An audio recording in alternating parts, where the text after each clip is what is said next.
Tu sais, moi, dans ma vie, j'ai des doutes. Parfois, j'ai des doutes. Et en fait, quand j'ai des doutes, des fois, ça me fait poser la question, mais si je doute, est-ce que je suis vraiment chrétien ?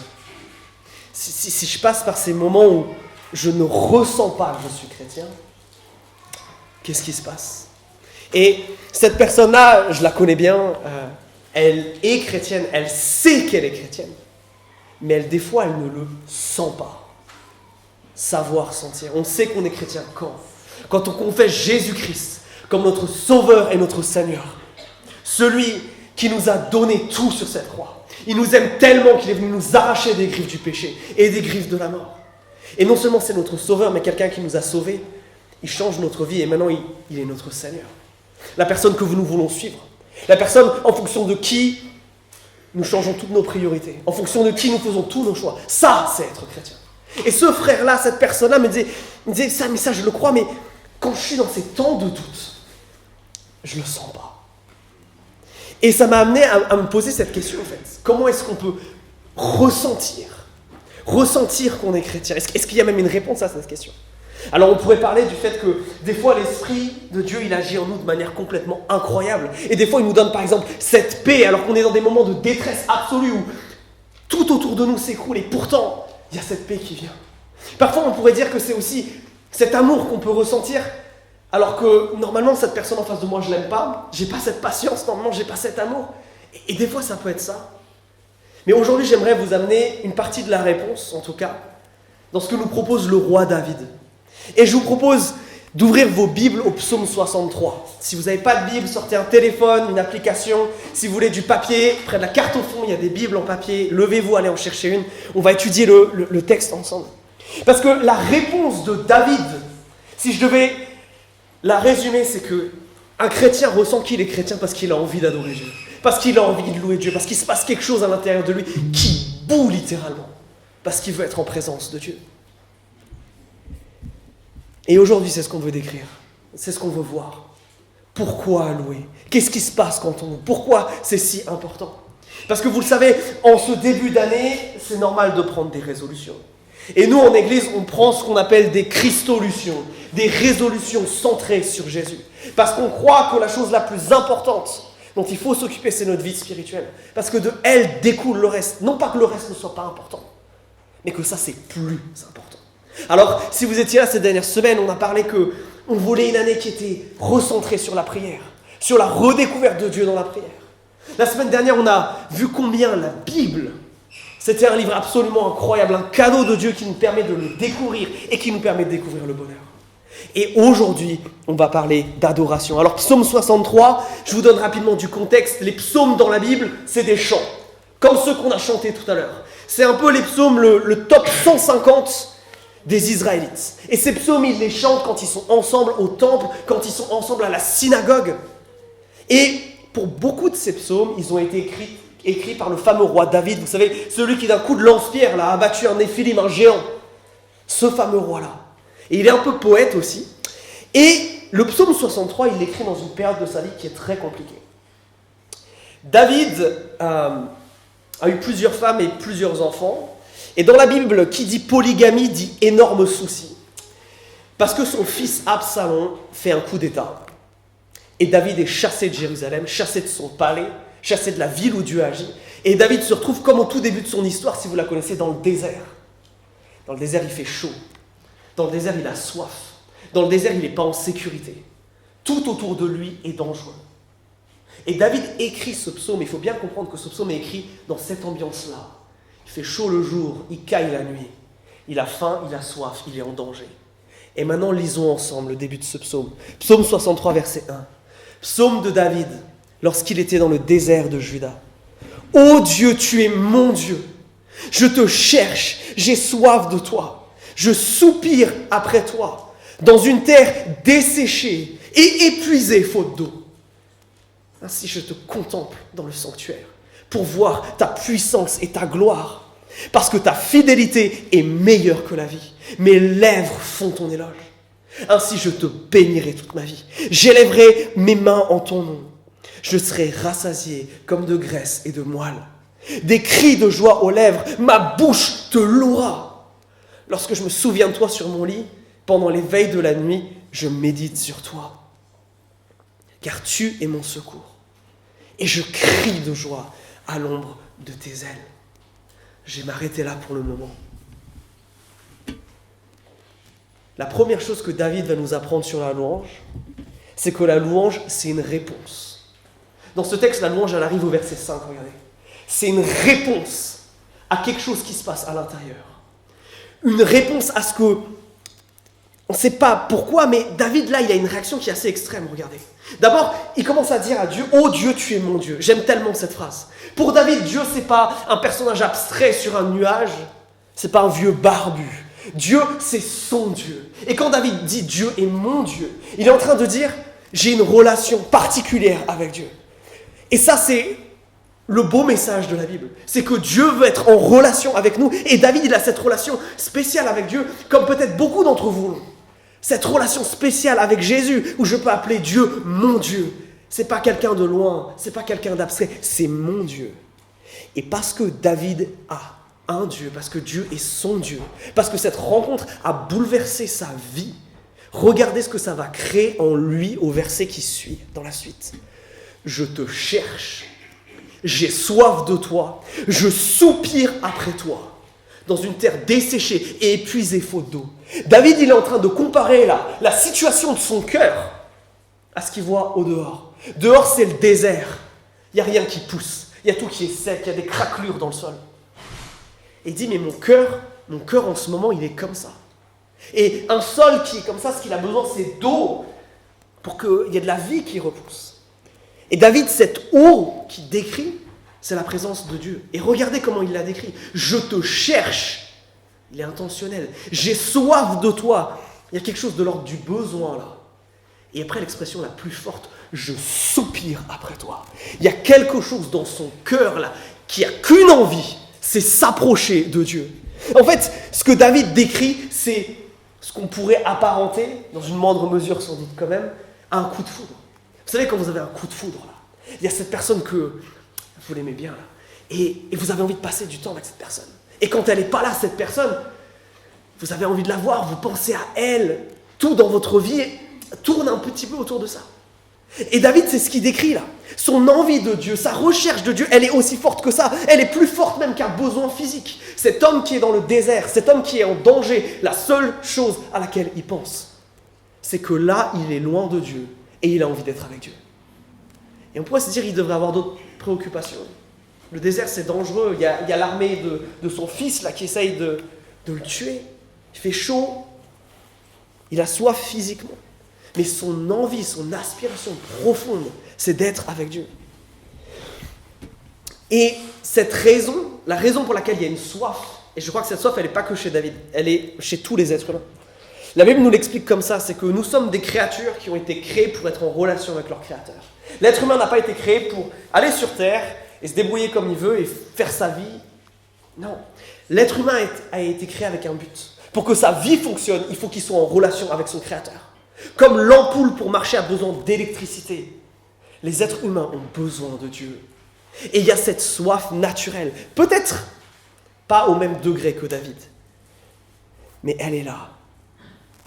Et alors, si vous étiez là il y a 2 semaines, ou si vous connaissez un petit peu l'Ancien Testament, vous commencez à voir émerger le problème de David.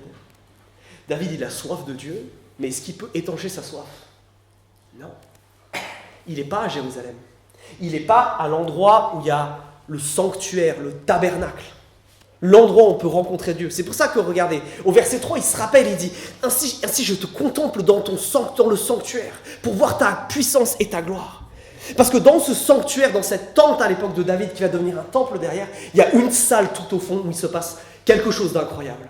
Où il y a Dieu qui vient se manifester. Cette salle-là, c'est littéralement un pont entre le ciel et la terre. C'est un endroit où Dieu se manifeste de manière tangible.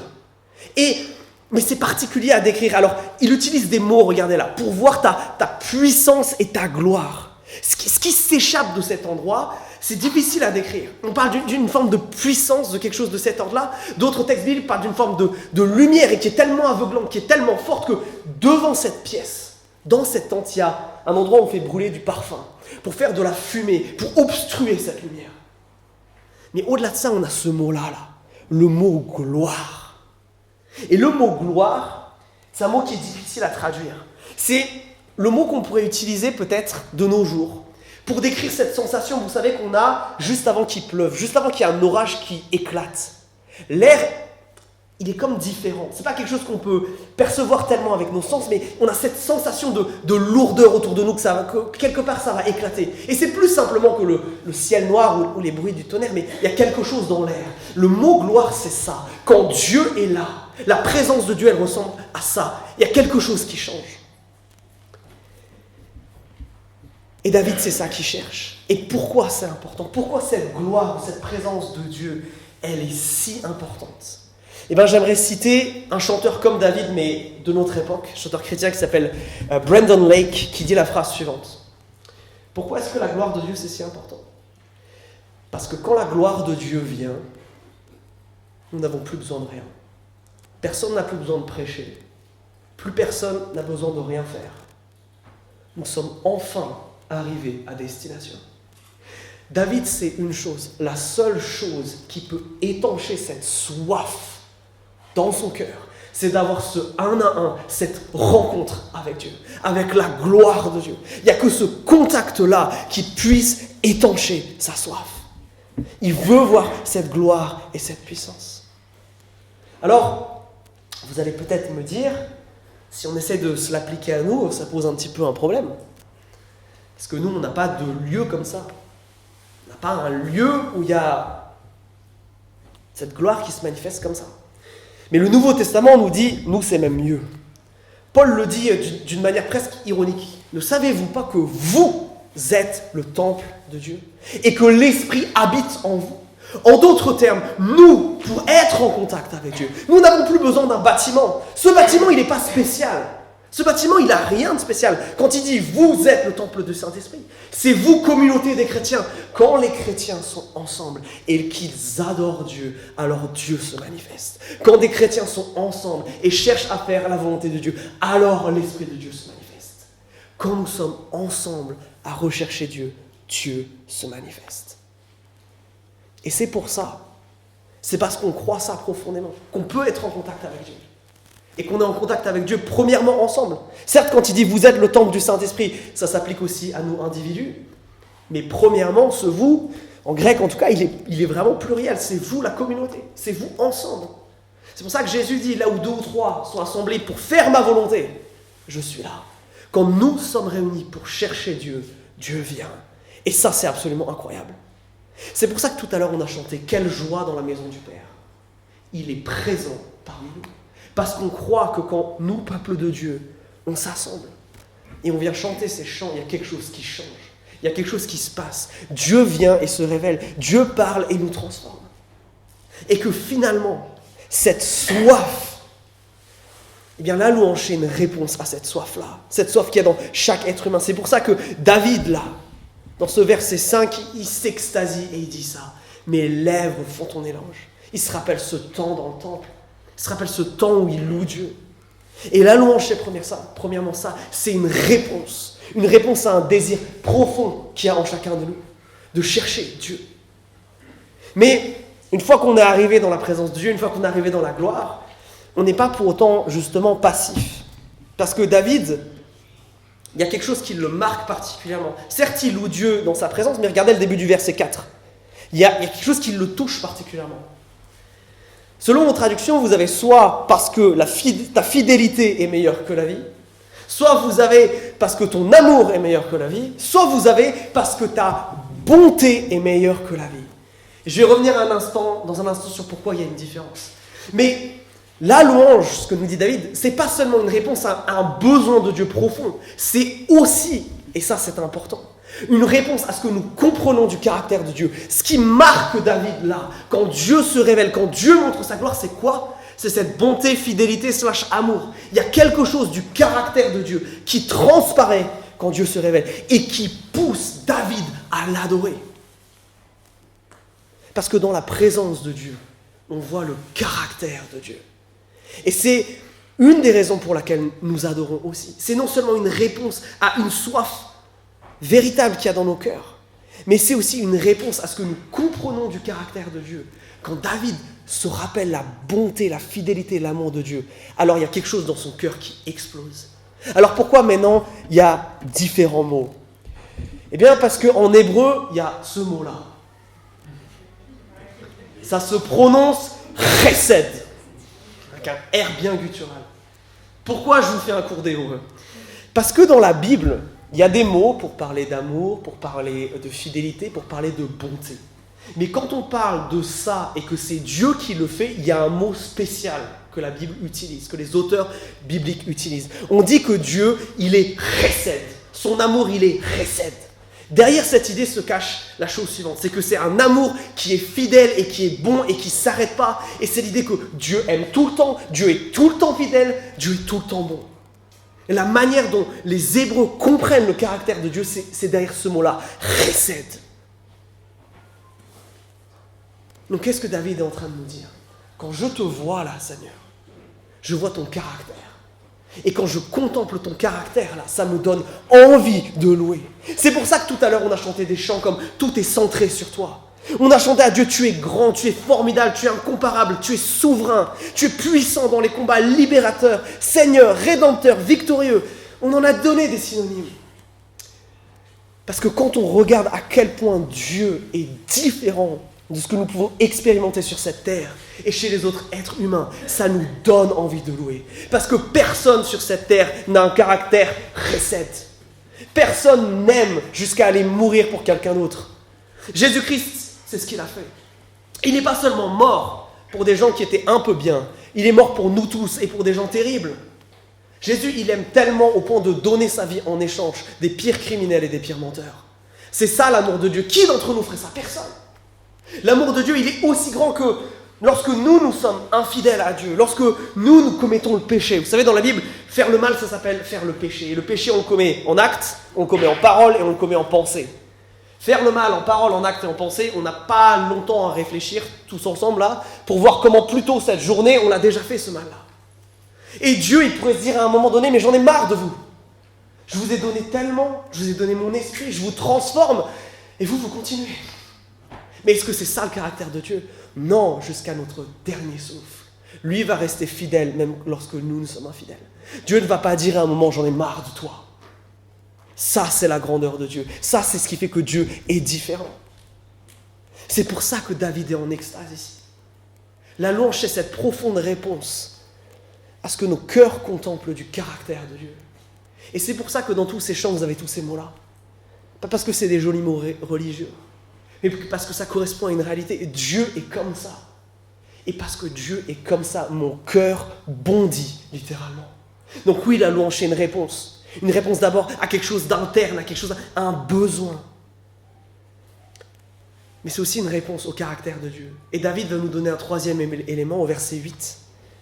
Il dit, « Car tu es mon secours », ça c'est la raison. Du coup, qu'est-ce qu'il fait? « Je crie de joie à l'ombre de tes ailes ».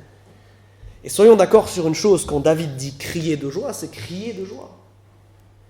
David se rappelle toutes les fois où Dieu lui est venu en aide. Si vous connaissez un peu la vie de David, vous savez qu'il a eu une vie super mouvementée. Il lui arrivait des tonnes de choses. Et à chaque fois, qui est venu le délivrer? Qui est venu l'aider? Dieu. Et David, il a ce sentiment-là. Il est tout petit, il est comme un petit poussin face à la vie, qui peut être détruit en un instant. Mais il est sous les ombres des ailes de Dieu, de sa maman poule qui le protège. Et David, quand il réalise ça, quand il réalise tout ce que Dieu a fait pour lui, à quoi ça l'amène? À louer Dieu. Et donc la louange, c'est pas seulement que l'expression d'un besoin, c'est pas seulement notre réponse au caractère de Dieu, mais c'est aussi notre réponse à ce que Dieu a fait. Et c'est pour ça que dans nos chants, par exemple, on a chanté tout à l'heure, tu as envoyé ton Fils à la croix, au titre de ton amour pour moi. Sa vie me rappelle ô combien tu es grand. Jésus a vaincu et il vit encore. Jésus-Christ, il a vaincu la mort.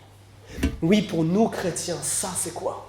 C'est l'œuvre de Christ. Notre Jésus est venu sur cette terre mourir à notre place, l'acte d'amour le plus grand, pour nous délivrer du pouvoir du péché et de la mort, et se rappeler de ces choses-là, de ce que Dieu a fait pour nous. Ça doit faire bondir nos cœurs. Nous louons pour ces raisons-là. La louange, c'est cette réponse de l'homme à l'action de Dieu. C'est cette réponse de l'homme au caractère de Dieu. Et c'est la réponse de l'homme à un besoin que Dieu a enfoui en lui. Mais je ne peux pas être complet en disant simplement que la louange, c'est une réponse. On ne loue pas que pour répondre. On loue aussi pour révérer. La louange, c'est quelque chose que Dieu nous demande. Ça ne part pas forcément que de nous. Regardez, Hébreux chapitre 13, verset 15. Par Jésus, offrons donc sans cesse à Dieu un sacrifice de louange. Qu'est-ce que ça veut dire cette expression ? C'est-à-dire le fruit de lèvres qui reconnaissent publiquement son nom.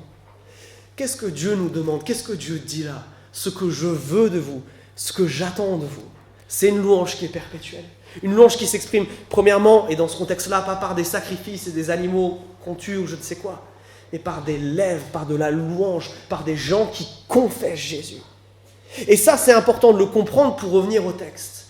Parce que si la louange, c'est pas que quelque chose qui vient de moi vers Dieu, mais si c'est aussi quelque chose que Dieu me demande, si c'est aussi quelque chose que Dieu attend de moi, alors il serait peut-être bon de se demander quelles sont les attentes de Dieu. Et avant de rentrer dans le détail, je veux juste vous faire remarquer quelque chose, c'est que ça encore, c'est un témoignage de l'amour récède de Dieu. Quel autre Dieu nous demande de faire quelque chose dont nous avons besoin ? Arrêtons-nous un instant sur ça. Ce que Dieu nous demande de faire, c'est quelque chose qui est la même chose que le désir de notre âme. Dieu, c'est pas seulement quelqu'un qui demande pour son propre bénéfice, mais il demande aussi pour notre propre bien. Rendez-vous compte de ce caractère-là. Quel autre Dieu dans ce monde fait ça ? Quelle autre religion parle d'un Dieu dont ce qu'il demande, ça au final contribue à nous, c'est pour notre bénéfice, ça nous est profitable. Mais Dieu demande de la louange. Et ça doit nous amener à nous poser la question, c'est quoi la louange que Dieu aime ? Est-ce que Dieu il a des préférences en termes d'instruments, par exemple ? En termes de style de musique ? Alors si vous avez déjà lu un petit peu les psaumes, vous savez que globalement, il y a tous les instruments du monde qui sont cités et où David dit « Loue l'Éternel » avec ces instruments-là. Mais je crois qu'il y a une attitude, il y a des attitudes que Dieu attend de nous quand nous louons, que Dieu attend de nous quand nous sommes ici, là, à l'adorer. La première chose, c'est que la louange, c'est quelque chose d'intentionnel. Regardez David, « Je te cherche, j'ai soif de toi, je soupire après toi. » Et qu'est-ce que ça l'amène à faire ? Ensuite, au verset 3, à contempler Dieu. David, il veut louer Dieu intentionnellement. Et ça nous interroge. Pourquoi on est là ce soir ? Si tu es là ce soir juste par habitude, parce que le dimanche, c'est bien d'aller à l'église, tu passes à côté de pourquoi on se réunit. Si on se réunit, c'est pour louer Dieu. Et ce que Dieu attend de nous, c'est que nous nous réunissions dans cet objectif. Oui, la louange de David, elle est intentionnelle. Il ne va pas rester avec cette soif, non, il va la combler, il va chercher Dieu. Et Dieu, c'est ce qu'il attend, des cœurs qui le cherchent, des cœurs qui soient prêts à sacrifier leur temps du dimanche, entre autres, pour aller vers lui, pour recevoir quelque chose de lui, pour lui donner la louange et la gloire qui lui sont dues, parce qu'il est Dieu. Et pour nous, chrétiens, ce n'est pas une option. Ce Dieu-là, il est venu nous chercher dans notre misère, il est venu nous délivrer, il est venu nous sanctifier. C'est bien le moins que nous puissions faire. Alors, dans quelle attitude de cœur tu es venu ce soir ? Est-ce que tu es venu chercher Dieu ? Est-ce que les mots de David dans ses premiers versets, tu peux les faire tiens ? Est-ce que quand tu vas dans des endroits comme ça, c'est plus que pour le bon café, pour l'accueil chaleureux ? Est-ce que c'est pour recevoir quelque chose de Dieu ? Parce qu'en tout cas, c'est ce que David cherche à faire et je crois que c'est une des choses que Dieu attend de nous. Nous louons pour révérer Dieu et du coup, nous sommes intentionnels dans notre louange. Mais il y a quelque chose d'autre qui est très important dans ce texte. C'est que la louange, bien que ça commence par une attitude de cœur, bien que ça commence à l'intérieur, dans les premiers versets, David nous dit que c'est quelque chose d'interne. Il a soif, il soupire, tout ça, c'est ce qui se passe à l'intérieur de lui. Mais la louange, c'est quelque chose qui doit s'exprimer. La louange, c'est un mouvement de l'intérieur vers l'extérieur. Et ça, c'est tellement, tellement, tellement important. Et il me manque une diapo, c'est dommage. Deuxième, c'était sois expressif. Et regardez comment David exprime sa louange dans ce texte. D'abord, il l'exprime, il a écrit un psaume. Il s'est amusé à écrire un psaume. Qu'est-ce que ça veut dire ça ? Qu'il a réfléchi à ce qu'il a dit. Des gens ensuite, on se réunissent pour le chanter. La louange, elle est premièrement intellectuelle. David a réfléchi à ce que Dieu a fait dans sa vie, à qui Dieu est. La louange, elle commence par engager notre intelligence. Est-ce que tu t'es rendu compte de ce que nous avons chanté tout à l'heure ? Est-ce que quand tu as dit « Dieu, tu es formidable, tu es souverain », ton intelligence avait conscience de ce que tu étais en train de dire ? Non, nous devons louer Dieu, oui. Nous devons l'exprimer, oui. Ça commence par notre intelligence. On ne dit pas des paroles en l'air. On a dit c'est un mouvement de l'intérieur vers l'extérieur. Ce qu'on dit de notre bouche doit correspondre à la réalité de nos cœurs. Si nos cœurs aiment Dieu, ils doivent le dire, et ils doivent le dire dans des mots qui soient justes. Et on veut des chants qui soient justes. Et c'est pour ça qu'on ne remerciera jamais assez Jérémie, Gina et toute l'équipe de louange qui construisent ces temps-là, en prenant le temps de réfléchir à ces choses-là. Mais nous aussi, lorsque nous chantons, est-ce que nous avons cette conscience-là ? Deuxièmement, cette louange, elle n'est pas exprimée que intellectuellement, elle est aussi exprimée émotionnellement. David dit qu'il soupire après Dieu. Il y a quelque chose dans son cœur là qui bout. Et 2 fois, au verset 6 et au verset 8, quelle est l'expression qu'il utilise pour parler de sa louange ? Il crie de joie. Il ne fait pas que crier, il crie de joie. Il y a quelque chose dans son cœur là qui ressort. La louange que Dieu aime, elle est aussi émotionnelle. Et peut-être que vous me voyez venir avec ce que je vais dire ensuite. Elle est intellectuelle, elle est émotionnelle, mais elle est aussi physique. Verset 5. J'élèverai mes mains en ton nom. Encore une fois, quand David dit ça, il ne le dit pas en étant comme ça. J'élèverai mes mains en ton nom. Et dans la culture juive, on lève les mains quand on prie et quand on loue, comme pour accompagner ce que nos lèvres disent et le faire monter quelque part vers le ciel. La louange que Dieu aime, c'est les 3. Et alors vous pourriez me dire, oui, mais Quentin, ça c'est juste des illustrations. Pas de bol pour vous, si vous croyez ça, parce que justement, bien des fois, David nous les montre comme des commandements. Regardez, psaume 100, verset 2. Servez le Seigneur avec joie, c'est un impératif. Entrez dans sa présence avec des cris de joie. Très clair. Oui, nos émotions doivent être engagées quand nous louons Dieu. Psaume 134, verset 2. Élevez vos mains vers le sanctuaire et bénissez le Seigneur. Encore une fois, un impératif. Pas une question, une requête de la part de Dieu. La question c'est, si la louange, ça doit servir à honorer Dieu, est-ce que nous lui apportons une louange qui lui plaît ? Une louange où on est intentionnellement venu pour lui, pas pour nous. Une louange où on est expressif parce que c'est ce qu'il aime. Et pourquoi Dieu aime ça ? Parce que si Dieu nous a créés avec un corps, c'est pour que notre corps le loue. Si Dieu nous a créés avec un intellect, c'est pour que notre intellect le loue. Et si Dieu nous a créés avec des émotions, vous me voyez venir, c'est pour qu'elle aussi, elle le loue. En tant qu'être humain, nous avons été créés pour ça. Nous avons été créés pour tout donner à Dieu.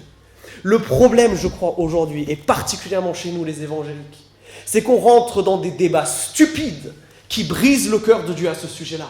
Où l'un va dire à l'autre, mais toi, tu gesticules, tu réfléchis même pas à ce que tu dis. Et où l'autre va lui répondre, oui, mais toi, tu es capable de chanter que Dieu est grand et magnifique et rester droit comme un bâton.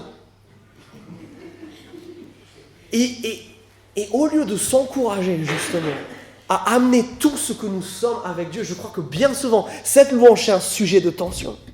Mais je crois qu'il est très vite résolu quand nous comprenons une chose, c'est quand je viens devant Dieu, je lui amène tout ce que je suis. Pas seulement ma tête, mes émotions, mon cœur et mon corps aussi. Tout va pour Dieu. Et sûrement, tu te dis, moi, il y en a un des 3 là, c'est pas toujours ça. Moi, j'ai tendance à bien réfléchir à ce qui est dit, mais j'ai peut-être peur de laisser mes émotions s'exprimer. J'ai peut-être peur de me laisser ressentir des choses dans la louange. Et j'ai envie de te dire, c'est problématique. Parce que nos cœurs devraient, comme dirait David, mais crier de joie. lorsque nous pensons à ce que Jésus a fait sur cette croix pour nous, oui, dans la louange, Dieu nous demande d'exprimer des émotions. Et Dieu nous demande de les exprimer aussi corporellement. Alors vous allez me rétorquer, oui mais Quentin, on n'est pas tous comme Gina, on n'a pas tous cette énergie et cette envie de danser, de s'exprimer avec nos corps de cette manière-là. Je vais vous dire oui, mais on s'en fiche. Parce que là, c'est ce que Dieu aime, c'est ce que Dieu nous demande. Alors si on est intentionnel dans notre louange, nous devons le louer avec tout ce que nous sommes, à des degrés différents. Évidemment, peut-être que pour toi, louer Dieu avec mon corps, ça va peut-être, déjà ça te demande un effort de lever les mains, parce que ça te paraît bizarre et que tu n'as jamais fait ça. C'est possible ça. Mais ce qui compte, c'est quand tu regardes ta louange, est-ce que tout ton être y était ? Est-ce que ton corps y était ? Est-ce que tes émotions y étaient ? Est-ce que ton intellect y était ? Est-ce que tout y est ? Certes, on va l'exprimer à des degrés différents. Mais la question, c'est toi devant Dieu. Est-ce que tout y est ? Mes amis, notre cœur, dans cette église, on veut offrir une louange à Dieu qui lui plaît. On s'en fiche des différents styles. On ne veut pas faire de la belle musique parce que c'est de la belle musique. On veut donner à Dieu ce qu'il demande.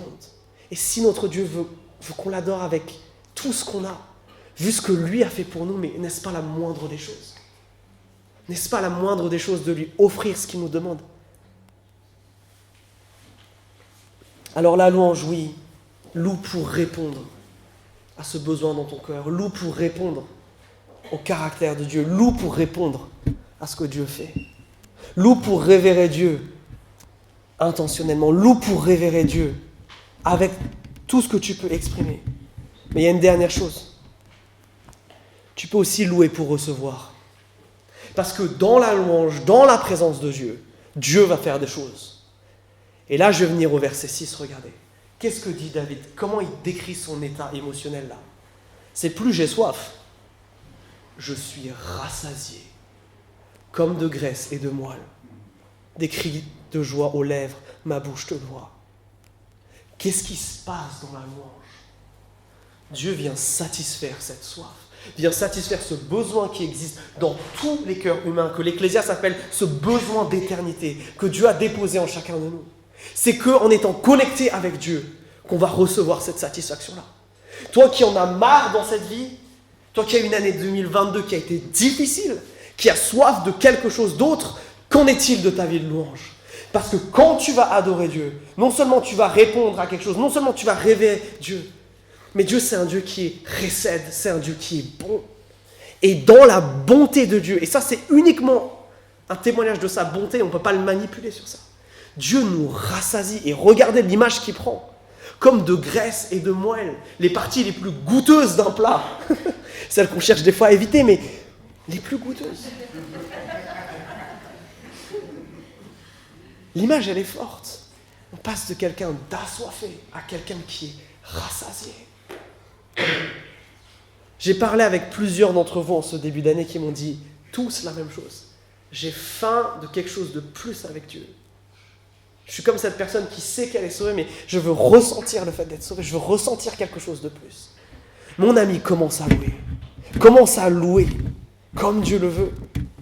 Et Dieu va te rassasier. Autre chose, regardez le verset 7. Là, David quitte un peu son souvenir de quand il était au temple et revient un peu à sa réalité du moment. Lorsque je me souviens de toi sur mon lit, pendant les veilles de la nuit, je médite sur toi.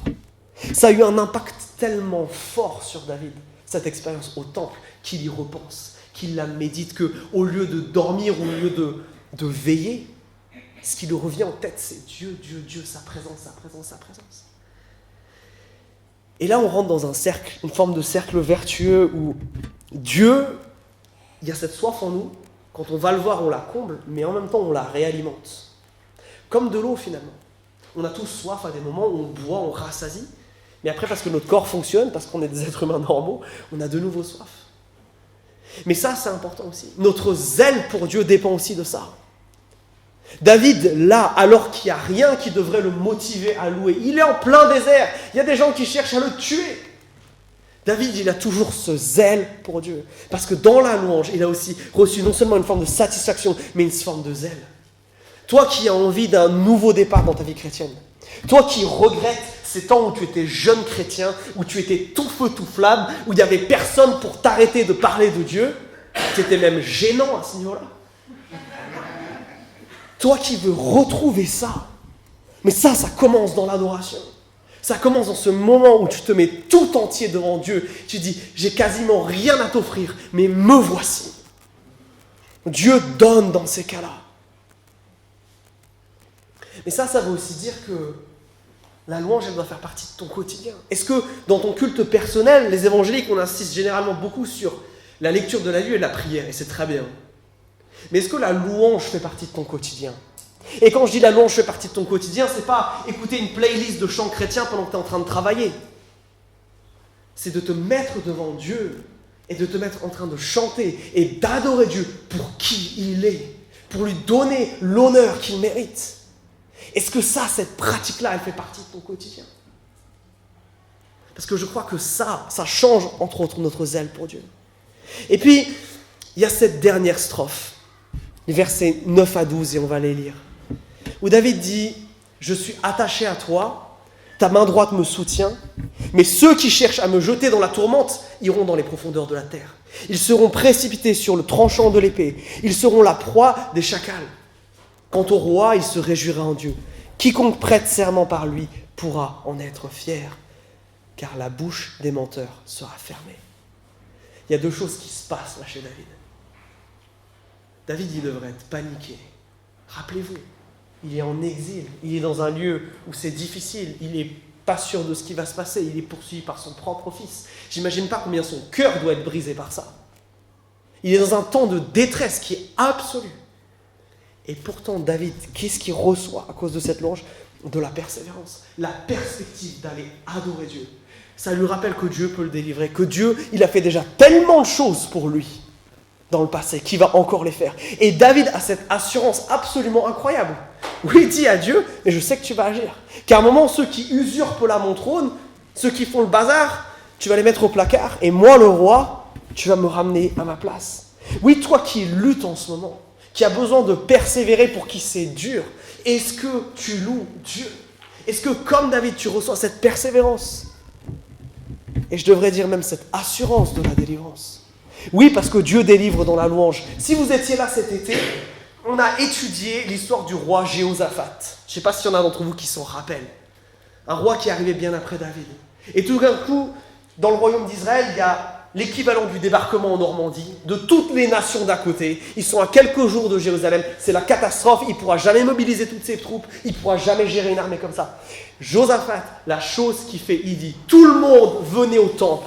Venez, on va prier, on va jeûner, on va louer Dieu. Et qu'est-ce que Dieu fait ensuite ? Il dit, va sur le champ de bataille. Mais ta première ligne, ce n'est pas des hommes avec des boucliers. C'est les prêtres dans leurs petites jupettes qui vont chanter. Oui, il y a un côté ridicule. Mais surtout, ceux qui ont eu du ridicule, ça a été l'armée ennemie. C'est des mecs qui ont chanté justement que Dieu est bon. Quand ils ont chanté ça, Dieu a détruit l'armée en face. Oui, dans la louange, Dieu peut faire des choses comme ça. Alors mes amis, maintenant il est temps de se questionner un petit peu. Est-ce qu'on devrait prendre une nouvelle Christolution pour ce départ d'année ? Est-ce que cette année, on ne veut pas essayer de louer Dieu comme il veut être adoré, pour les bonnes raisons et de la bonne manière ? Est-ce qu'il n'y a pas quelque chose qui doit se passer en nous par rapport à ça ? Est-ce que quand tu regardes la manière dont tu loues Dieu, la manière dont tu es venu aujourd'hui, en fonction de ce qui nous est dit dans ce passage, tu te dis, j'ai amené une louange qui est bonne envers Dieu. Tu n'amèneras jamais une louange parfaite, il n'y a que Christ qui peut faire ça. Mais est-ce que je rentre dans les standards ? Est-ce qu'il y a des parties de moi que je retiens ? Est-ce qu'il y a quelque chose qui mérite et que je ne lui apporte pas ? Je propose qu'on prenne un instant de silence pour que chacun fasse le bilan. Chacun puisse prier dans son cœur. Peut-être demander pardon à Dieu. Peut-être c'est la première fois que vous entendez des choses comme ça et vous vous dites « Ok, j'ai même besoin de me poser la question » et demander au Saint-Esprit de vous aiguiller, de vous parler. Est-ce que la louange que je t'ai apportée aujourd'hui, Seigneur, c'est une louange qui te plaît ?